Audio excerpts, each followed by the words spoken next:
Hello and welcome everybody. We have the Global Lab patch notes for January 30th, 2026. Let's get started. So on Archer, the skill name that appears on the list of skills in the description of light burning, the light burning skill has been corrected to be displayed correctly, so the mark of light goes into the radiance of Shrouded in Shadow. On Guardian, they fixed an issue with the the Downward Slam skill could not be acquired if the Gatebreak skill was activated first.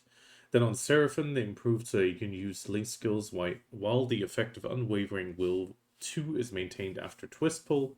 And then also on Seraphim, on the Judgment, after using Judgment of Justice, it has been improved so that it can be linked to the enemy's hidden skill. That is a bit weird of a description. There's some changes to the Olvia Academy graduation schedule, so we'll be able to graduate a week early, which is a bit weird. I don't see the point in graduating early if you lose the weekly quests.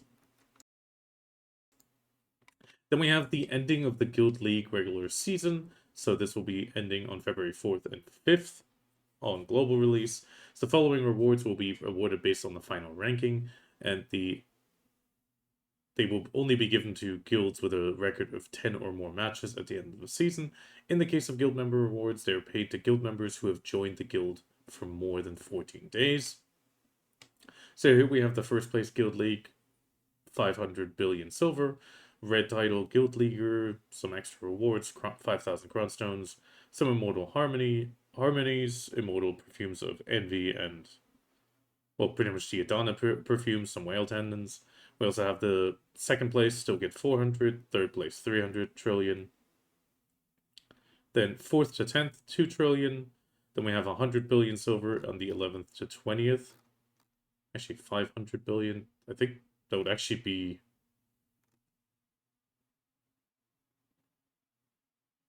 Yeah, it's 500 trillion, 400 trillion, 300, 200, 100. And 70 billion from the 21st to 40. Again, some rewards.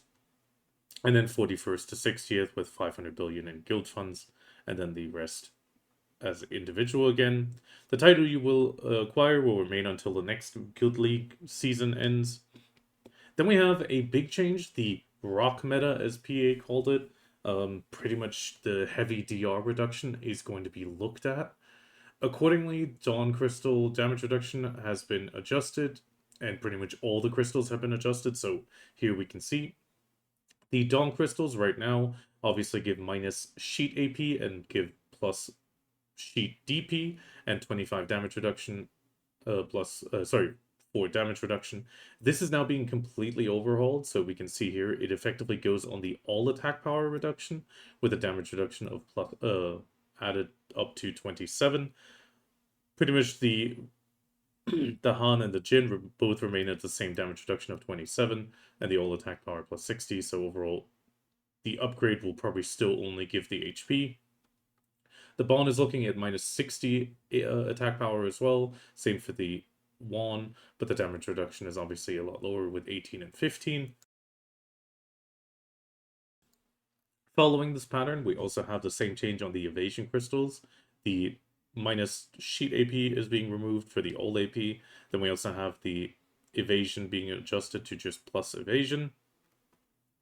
Then we have the the accuracy crystals. Same thing again. The sheet AP is going away in favor of all AP. Here we can see all attack power minus 10 compared to minus 5. That should actually translate in a lot less damage reduction, but the accuracy actually goes from 60 to 84 in the case of the Han. So overall, that is definitely an increase. Same thing for the others. I mean, I forgot to mention that, but I mean, minus 25 sheet is a lot more total AP if you're above the 310 than if you are at minus 60. So that is still quite a change.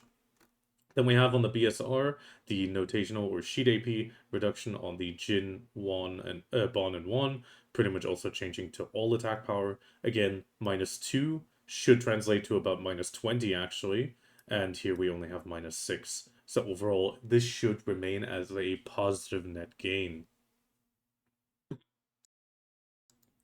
With this, however, they're also adjusting the same thing for the DP earrings and other accessories. So earrings and rings will have a -30 to all attack power, and belts and necklaces will have a -60. So here we can see the Riddell, Monos, Dream earrings, the Ocean Haze ring all getting -30 attack power. Then we here see the Lunar with -60, the Bencho necklace as well, and the Centaur's belt. So here we're also seeing a change from the -AP to a minus total AP. That is quite a change. Then we can see the notation message at the top being removed for the crystals from Land of the Morning Light. And the name of the Bubble Bubble diving suit has been changed to Costume Bubble Bubble diving suit. And an explanation has been added that the set effect cannot be shared with regular costumes. Just a small little change there. We have a small instruction on how to retrieve stored horses in the Crocodile's Nest. And then they also lowered the price limits of the Godoride weapons to match the price of the Blackstar weapon on the central market. So 30 billion silver coins based on the Pen Godoride has been changed to 3.31 billion. Then we also have some world boss improvements, so there's being some work done on them. The following changes have been made to allow more adventurers to participate in the Land and Morning Light bosses. So Bulgasol, Uturi, Sankuin, Golden Peking have 1.5 times increased HP. The resurrection point of the Land and Morning Light boss Sangoon has been changed to a point closer to the palace. Also, the pattern of not being able to hit some old bosses will be changed. So in the case of Zarka, the invincibility effect has been removed from the pattern where Zarka could not be hit temporarily. In this pattern, the invincibility effect was removed, and instead an effect to increase damage reduction was added to prevent Zarka from being killed too quickly.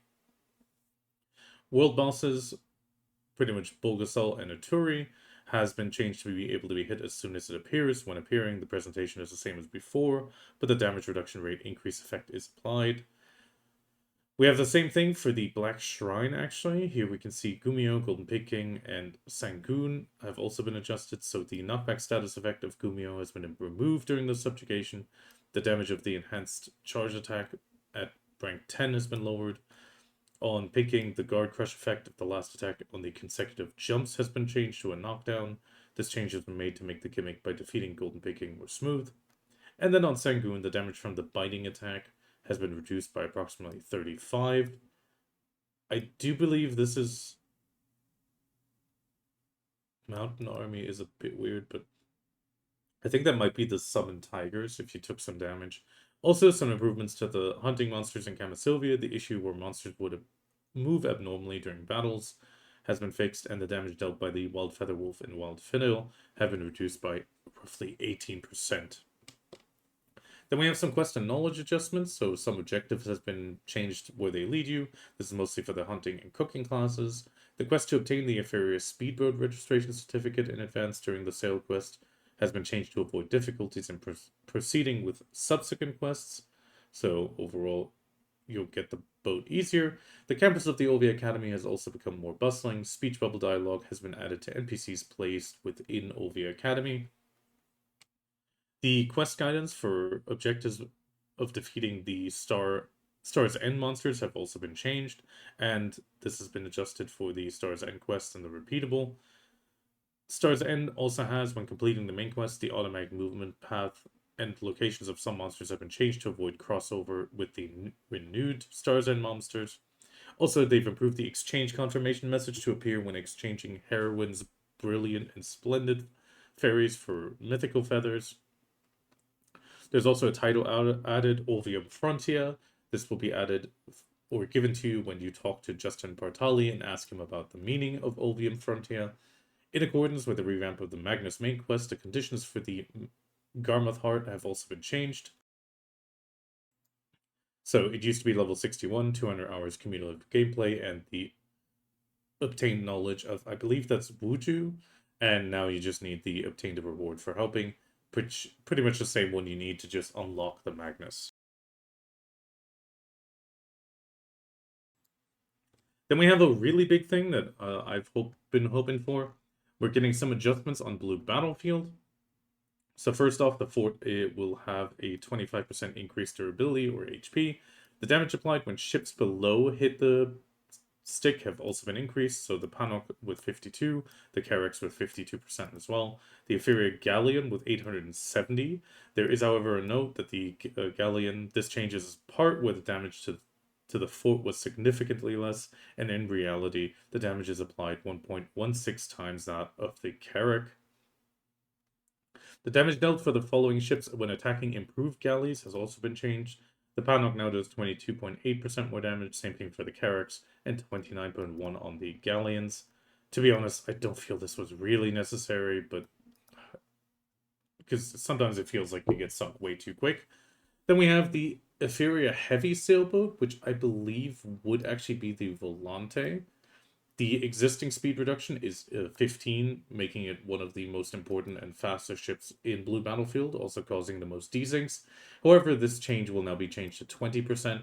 I still kind of wish to just unify it across the board, because this feels like, why make one special and then be surprised when everybody drives it? To be honest, I would just love to see every ship be considered the same, but that's not going to happen.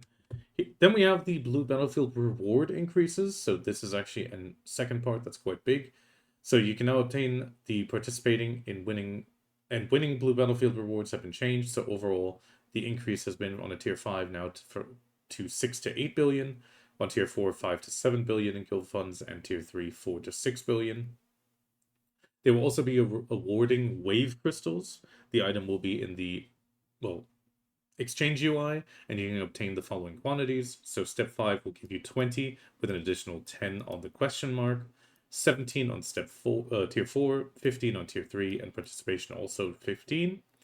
These can be exchanged in the UI for 3 Aquila stones, once per family for 150, a 300 stacks for 150, 250 stack 85, 250, 150 30.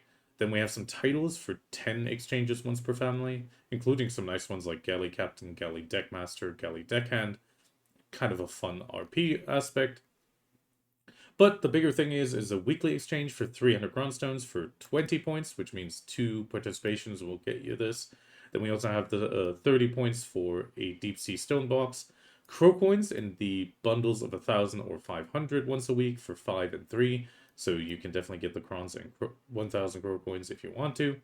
Florin books, loot scrolls, torn treasure map fragments twice a week, flowers of Aquila 10 times a week, and then the permanent exchange for 2 moss removers for 1 token, that is quite a lot, 1 gold box for 10, and some tidal stones or starlight enhancer and emulsifiers also for 1. This is actually really nice. Continuing on with it though, the personal rewards are also being adjusted. So on a 3-stage victory reward, it used to be 500 mil, 3 blue wave loot chests, and 1 deep sea stone box.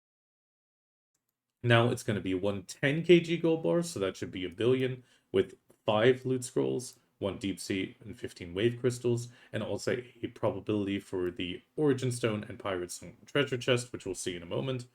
Tier 4, it continues up, so here we see 1.1 bill, 6 boxes instead of 4, and also the chances. On a tier 5, it gets even higher, sure not by much, but hey, it's 1.2 bill with 7 boxes to RNG, 20 wave crystals, and again the probability. And then we have the question mark bonus giving 2 extra chests, or used to give 2 extra chests, now it's 2 extra chests plus another 200 mil and 10 wave crystals. So you're looking at the 30 wave crystals that got mentioned before, and then in total 9 boxes, that is quite a lot. Participation also getting a slight increase from the 300 mil to 500 million. The blue wave box remains, 15 wave crystal, and the probability chance one. Talking about the probability chance one, the Pirate Sunken Treasure Chest has been added. This will be given on different reward tiers with higher and higher probability. And when you open this, you will obtain the following items. So you will get the 500 crow coins and a Goldmont Pirate Pure Gold Goblet. This can be sold for 10 billion funds to your guild. Pretty much this is 10 billion in guild funds on top of 5,000 crow coins. That is a really nice boost to then pay out and give some love to your guild. UI changes on the Olvia Academy pass, they will now indicate with a little red symbol if you have unclaimed boosts. The mad level increase window has been improved so it can be moved by dragging the mouse. There's still a lot of contentiousness about this change, but we'll see. System-wise, when increasing the reinforcement probability using the Dark Predator item.